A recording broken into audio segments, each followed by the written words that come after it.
영어에 데드라인이라는 이렇게 말이 있습니다. 기사 마감 시간, 취재된 기사를 편집부에 넘겨야 하는 한계 시간을 가리키는 이렇게 영어 단어입니다. 원래 이 말은 미국 남북 전쟁 때 포로 수용소에서 유래되었습니다. 당시 수용소에 이렇게 포로들을 이렇게 가둬놓고 이렇게 담을 넘거나 굴을 파서 탈옥하지 못하도록 담으로부터 6m 거리에다가 이렇게 선을 그어놨다고 그래요. 그러니까 포로 수용소 주변에 이렇게 담 외에도 선이 있는 것이죠. 그리고 그 선을 넘는 포로는 이유 여하를 막론하고 탈옥으로 간주해서 총으로 쏴 죽였습니다. 그래서 그 선은 넘으면 안 되는, 넘으면 죽는 데드라인, 사선이라고 불리게 되었습니다.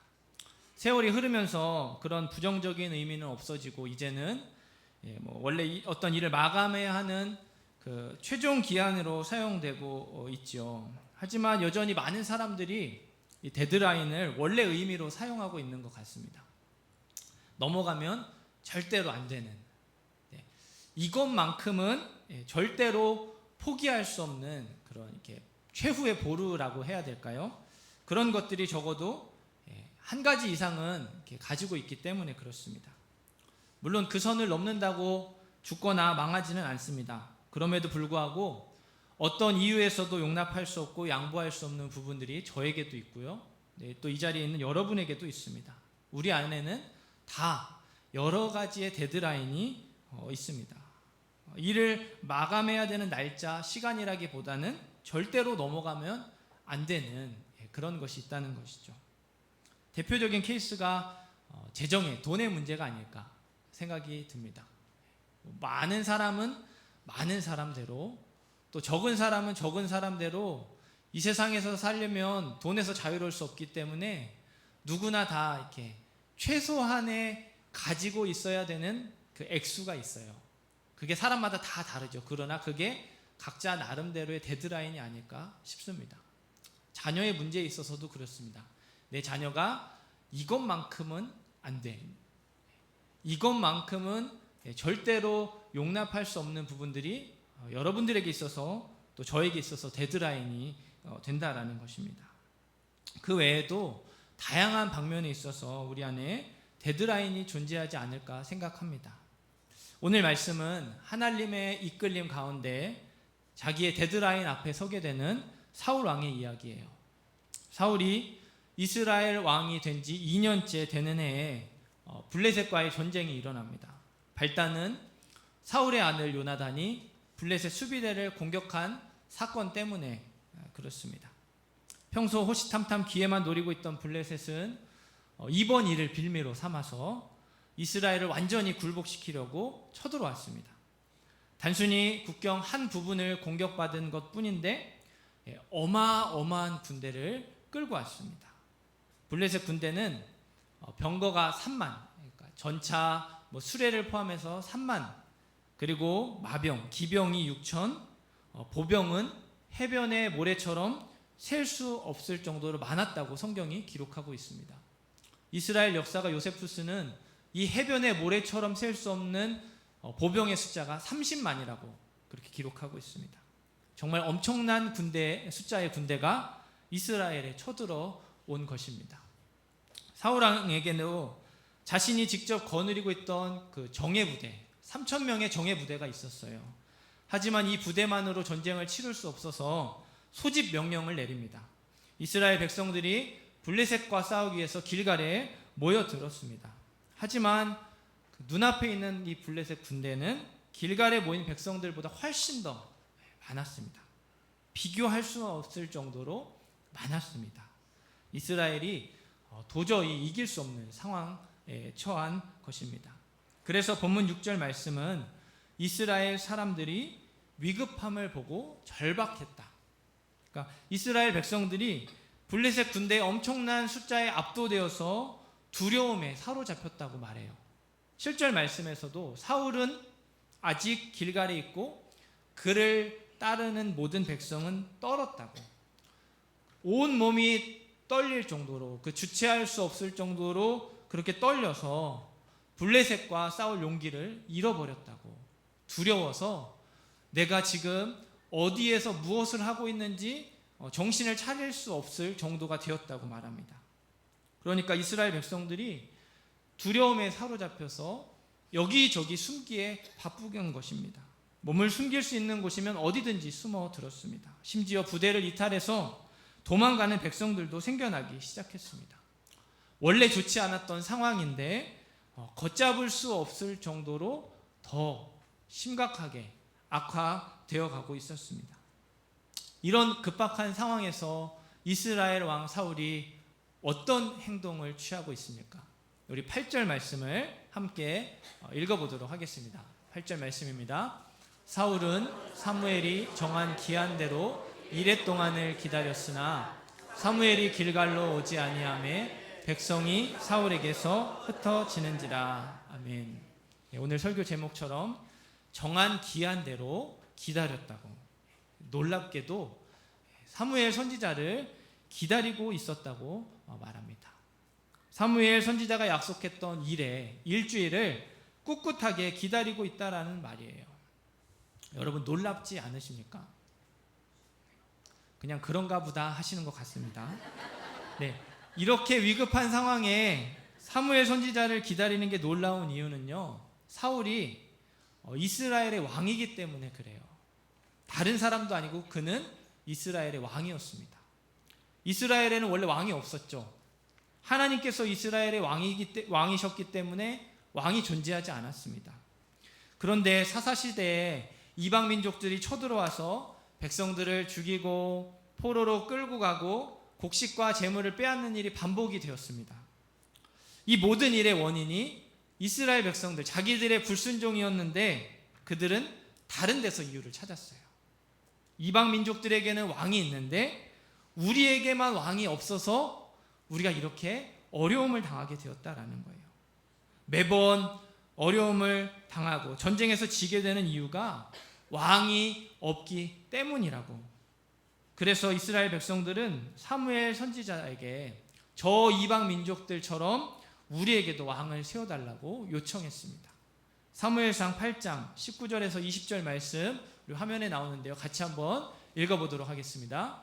백성이 사무엘의 말 듣기를 거절하여 이르되 아니로소이다. 우리도 우리 왕이 있어야 하리니 우리도 다른 나라들 같이 되어 우리의 왕이 우리를 다스리며 우리 앞에 나가서 우리의 싸움을 싸워야 할 것이니이다 하는지라. 아멘. 사무엘 선지자는 백성들의 요청을 거절했습니다. 백성들을 말렸어요. 하나님께서 이스라엘의 왕이시기 때문에 왕을 세우면 안 된다고 말했습니다.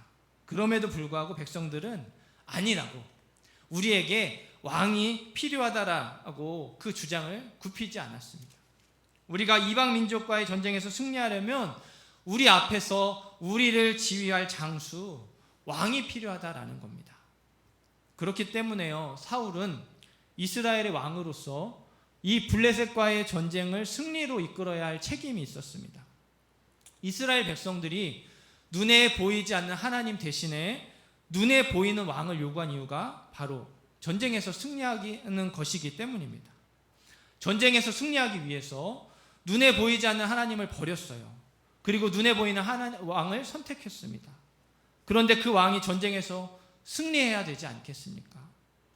그래서일까요? 성경은 사울의 키가 모든 백성보다 어깨 위만큼 컸다고 말합니다. 사울이 보통 이스라엘 사람들보다 머리 하나가 더 있을 만큼 컸다라는 거죠. 이스라엘 왕 사울이 키가 큰 게 뭐 그리 중요하냐 하실지 모르겠습니다. 블레셋의 유명한 장수 골리앗을 소개할 때 그의 키를 언급합니다. 그의 키는 6규빗 1뼘이요. 골리앗이 얼마나 용맹스러운지를 말하는 게 아니라 맨 먼저 그의 키가 엄청나게 컸다고 말해요. 그리고 나서 그 뒤에 그가 얼마나 용맹스럽고 그의 무장이 어떠한지를 하나하나 설명해 가고 있습니다. 가나안 정복에 앞서서 가나안 땅을 돌아보던 정탐꾼들이 했던 말이 무엇입니까? 거기에 본 모든 백성은 신장이 장대한 자들이며 거기서 네피림 후손인 아낙 자손의 거인들을 보았다고 말합니다. 가나안 땅에 사는 이방 민족들의 키가 너무 커서 그들 앞에서 우리는 메뚜기 같다며 원망하고 불평해요. 우리의 힘으로 그들을 도저히 이길 수 없다고 하나님을 원망하죠. 성경은 많은 경우에 용사를 키가 큰 자의 아들이라고 표현합니다. 그러니까 사울이 키가 모든 백성보다 어깨 위만큼 컸다는 말은요, 단순히 키가 컸다가 아니라 그가 이스라엘 백성들 중 싸움에 능한 용사라는 뜻이죠. 골리앗이 블레셋의 용사였다면 그 맞은편에서 두려워 떨고 있었던 사울 또한 이스라엘의 용사였다라는 말입니다. 전쟁에서 승리하기 위해서 세워달라고 했던 왕이 다름 아닌 용맹스러운 전사, 싸움을 잘하는 용사입니다. 사울 왕에게는 전쟁에서 승리해야 할 책임만 있는 것이 아니라 참 다행스럽게도 전쟁에서 승리할 수 있는 능력도 가지고 있었습니다. 실제로 하나님의 영에 감동된 사울 왕은 암몬 족속과의 전쟁에서 큰 승리를 거두기도 했습니다. 그러니까 길갈에 모인 이스라엘 백성들이 사울 왕을 바라보면서 뭔가 해주길 바라지 않았겠습니까?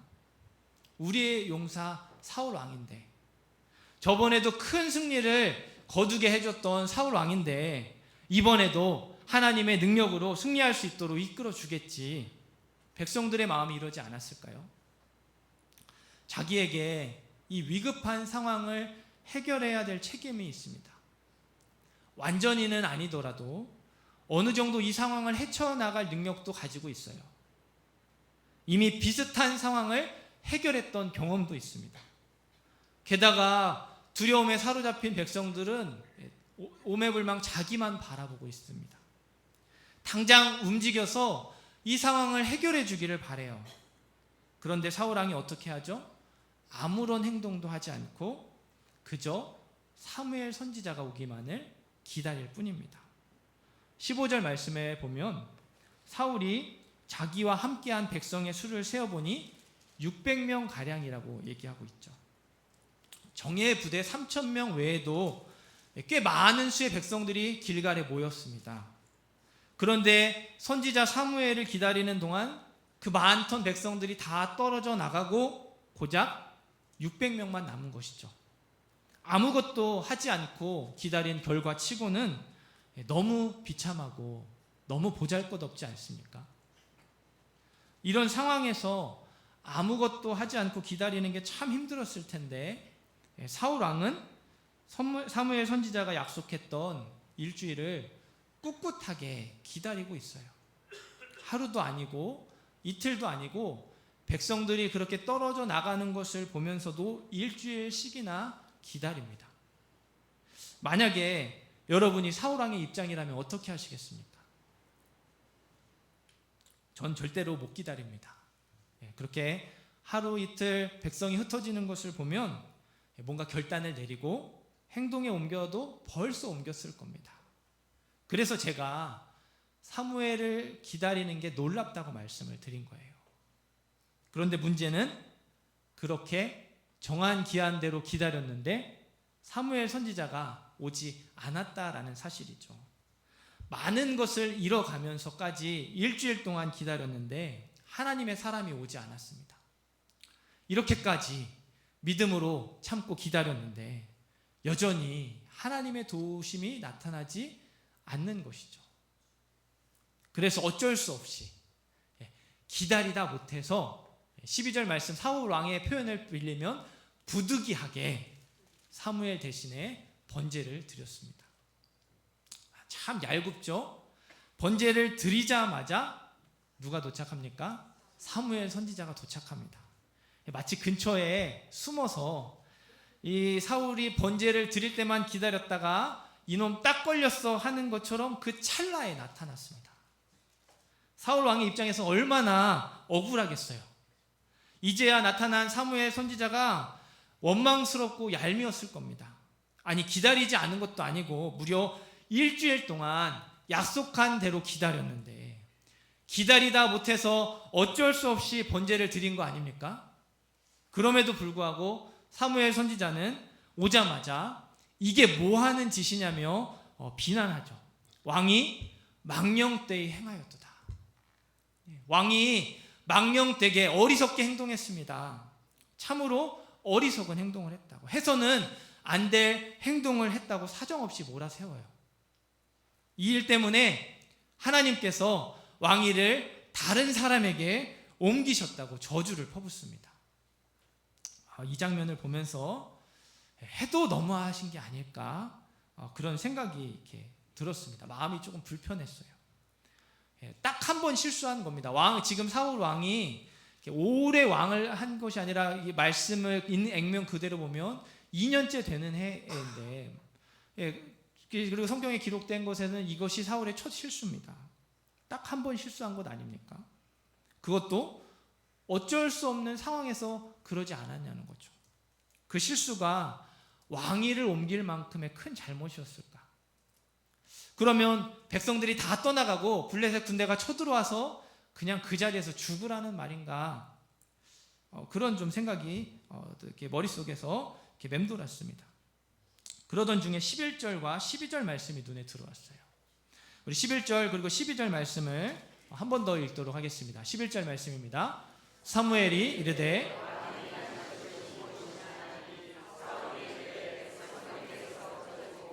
당신은 정한 날 안에 오지 아니하고 블레셋 사람은 믹마스에 모였음을 내가 보았으므로 이에 내가 이르기를 블레셋 사람들이 나를 치러 길갈로 내려오겠거늘 내가 여호와께 은혜를 간구하지 못하였다 하고 부득이하여 번제를 드렸나이다 하니라. 아멘.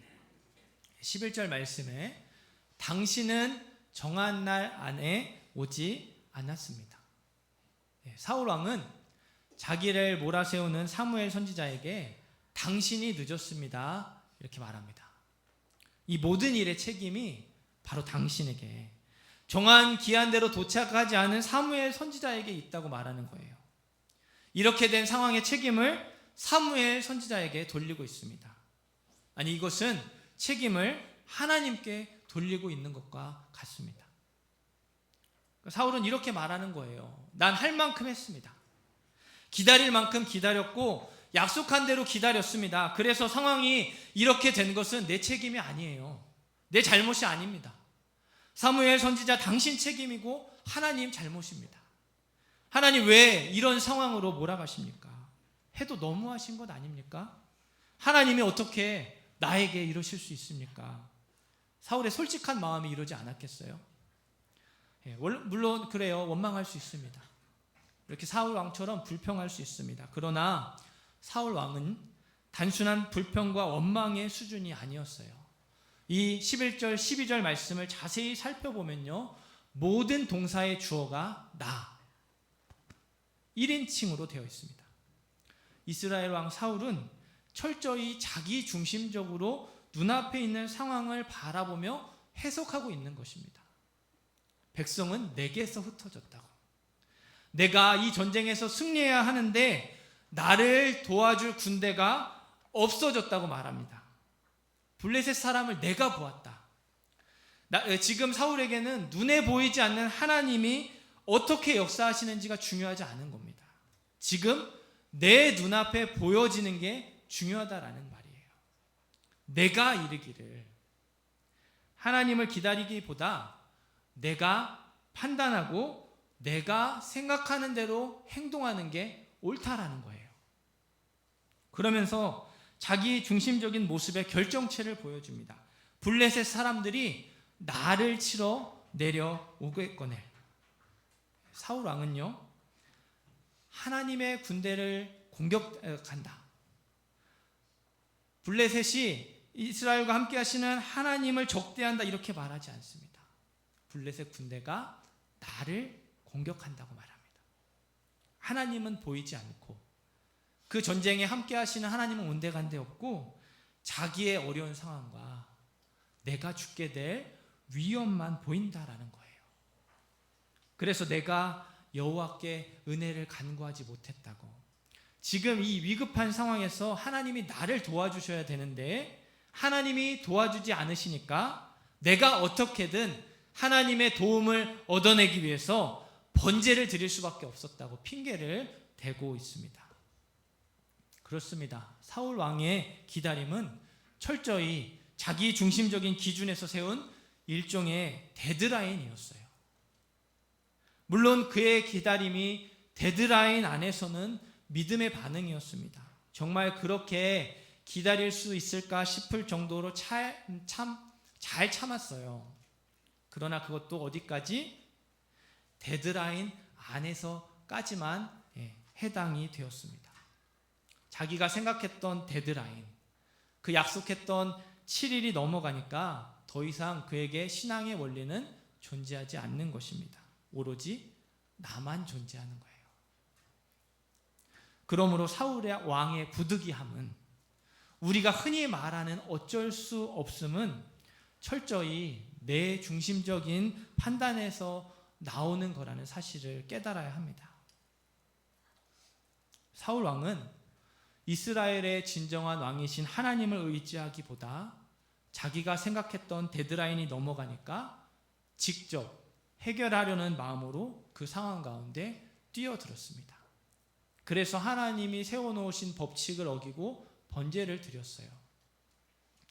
하나님은 사울을 왕으로 세우셨습니다. 하지만 그에게 모든 권한을 주지는 않으셨습니다. 제사를 드리는 것은 제사장에게, 하나님의 뜻을 알며 분별하는 그 하나님의 뜻을 대언하는 역할은 선지자에게 일임해 주셨습니다. 그런데 그것을 자기 마음대로 지금 사용하려는 것이죠.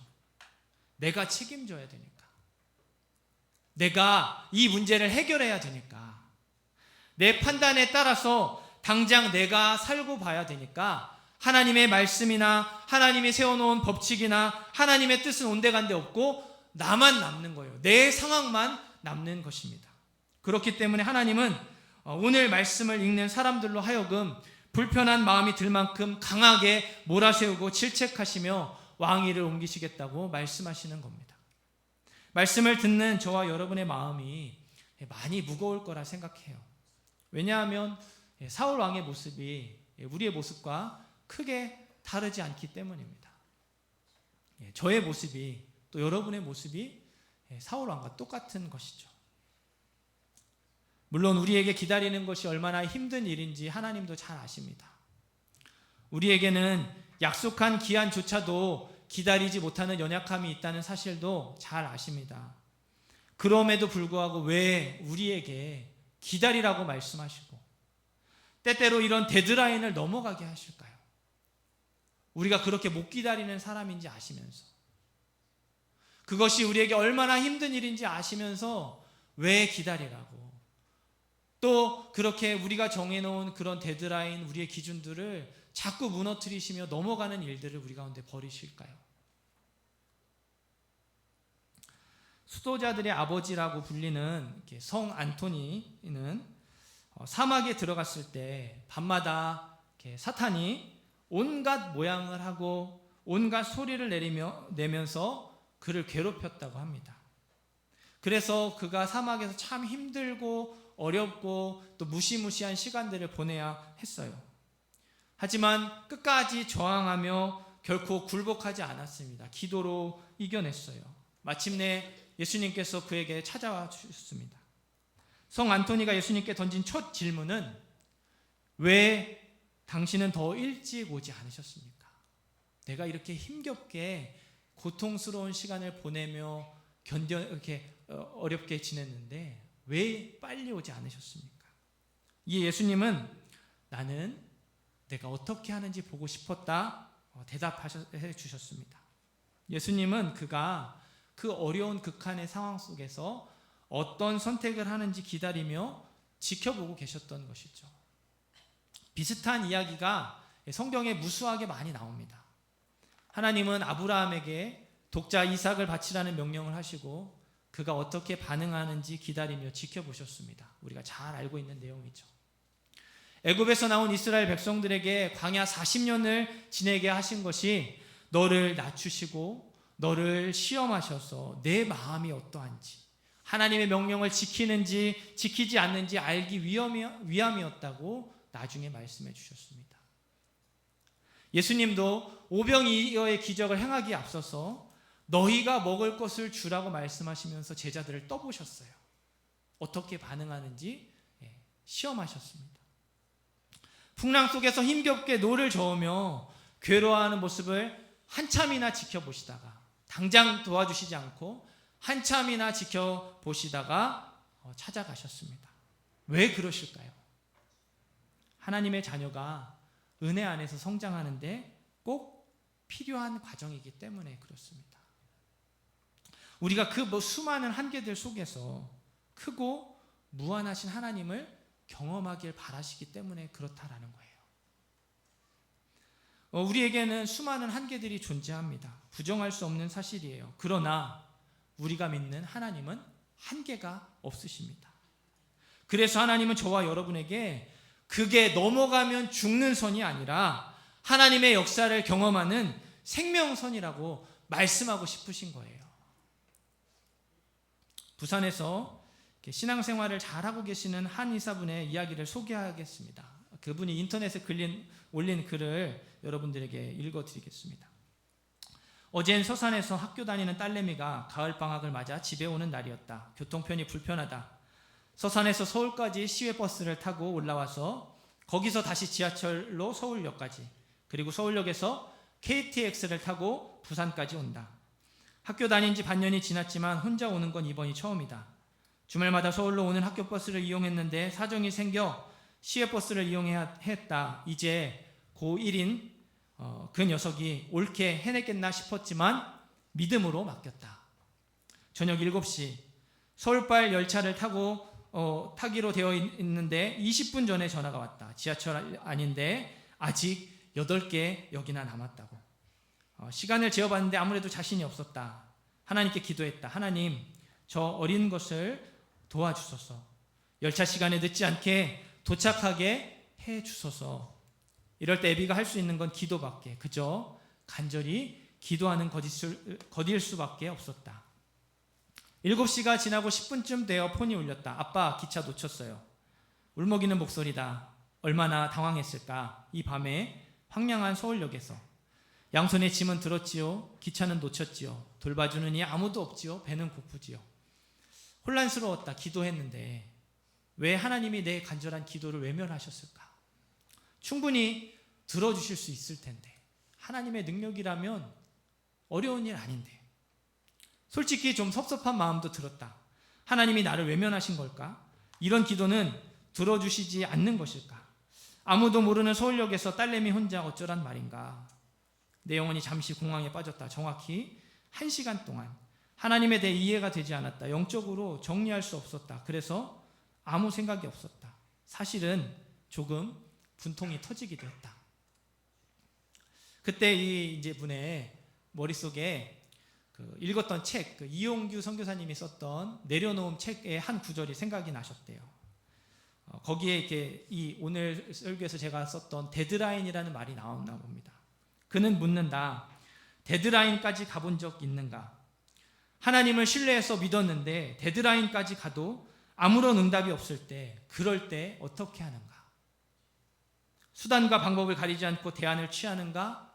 아니면 데드라인을 그냥 넘겨버리는가? 하나님을 신뢰하기 때문에 데드라인을 넘겨본 적이 있는가? 그는 말한다. 그게 믿음이라고. 그럴 땐 데드라인을 그냥 넘기는 것이 믿음이라고. 하나님을 신뢰하기 때문에 데드라인을 그냥 넘겨버리는 것, 그럴 줄 아는 것, 그게 믿음이라고 했다. 데드라인은 우리가 보기에 그러한 시간이지만 하나님은 가장 적합한 하나님의 타이밍에 움직이는 분이심을 믿으라 했다. 그래서 데드라인을 넘기는 것이 신앙이라 했다. 믿음으로 데드라인을 넘길 줄 아는 것이 진정한 믿음이라 했다. 그 말이 생각났다. 그러자 비로소 정리가 되었다. 하나님이 데드라인을 넘기게 하는 것은 나름의 뜻이 있으실 거라고. 그 뜻이 무엇일까? 애비인 나에게는 데드라인을 넘기면서까지 하나님을 신뢰할 수 있는가? 내가 정한 데드라인을 지켜주지 않아도 하나님을 아버지로 부르겠는가? 신뢰의 문제일 테이고, 딸내미에 대해서는 애비가 다 짜놓은 스케줄이 아닌 돌발 상황에서 대처할 수 있는 힘과 능력, 지혜를 기르기 위한 훈련의 시간을 주신다는 생각이 들었다. 데드라인을 넘기게 하신 하나님, 비록 금전적인 손해가 있었지만 1시간 후 기차로 다시 내려올 수 있게 하신 하나님, 돈보다도 시간보다도 더 귀한 것을 가르쳐 주신 하나님, 아니 돈으로도 금으로도 살 수 없는 귀한 경험을 하게 하신 하나님, 짧은 시간이었지만 하나님에 대해 다시 한번 정리할 수 있는 기회였다. 데드라인을 억지로 넘기게 함으로써 데드라인의 의미를 다시 한번 생각할 수 있게 하신 하나님, 그래서 삶의 현장에서 나의 때, 나의 타이밍을 포기할 줄 아는 지혜를 가르쳐 주시는 하나님, 오늘도 그 하나님을 아버지라 부른다. 아버지라 부르기에 조금도 주저하지 않는다. 데드라인을 넘겨주신 것이 이젠 고마울 뿐, 감사할 뿐임을 알기 때문이다. 네, 제가 일부러 이 내용을 그냥 다 있는 그대로 여러분들에게 읽어드렸습니다. 제가 각색해서 설명하지 않아도 읽는 것이 훨씬 더 좋겠다는 마음이 들었습니다. 사랑하는 성도 여러분, 하나님은 절대로 실수하지 않는 분이십니다. 그렇다면 하나님이 우리에게 때때로 데드라인을 넘어갈 것을 요구하신더라도 괜찮다는 거예요. 우리가 정한 기한대로 기다렸음에도 불구하고 아무런 일이 일어나지 않을 수 있어요. 하나님께서 일하시지 않는 것처럼 보여서 당장 죽을 것 같을 수도 있습니다. 그래도 괜찮다라는 거예요. 설사 거기서 그래서 죽어진다 하더라도, 정말 큰 손해를 입고 다시 일어날 수 없는 상황에 처하게 된다 하더라도 하나님은 거기서도 다시 일으켜 주시는 부활의 주님이시기에 계속해서 하나님만 바라본다면, 하나님만 의지한다면 우리는 다시 일어나게 될 줄 믿습니다. 그리고 그것이 우리의 한계를 뛰어넘어서 더 깊은 하나님의 은혜를 경험하게 되는 길인 줄 믿습니다. 사랑하는 성도 여러분, 여러분 안에 있는 데드라인은 무엇입니까? 바라기는 내 삶의 데드라인 가운데 역사하는 하나님을 경험하는 저와 여러분이 되기를 간절히 소망합니다. 믿음으로 우리의 한계를 뛰어넘고 믿음으로 우리의 한계를 극복하는, 그래서 하나님의 놀라운 세계를 경험하는 신약교회 모든 성도님들 되시기를 주님의 이름으로 축원합니다. 우리 이 시간 말씀을 생각하면서 같이 한번 기도했습니다.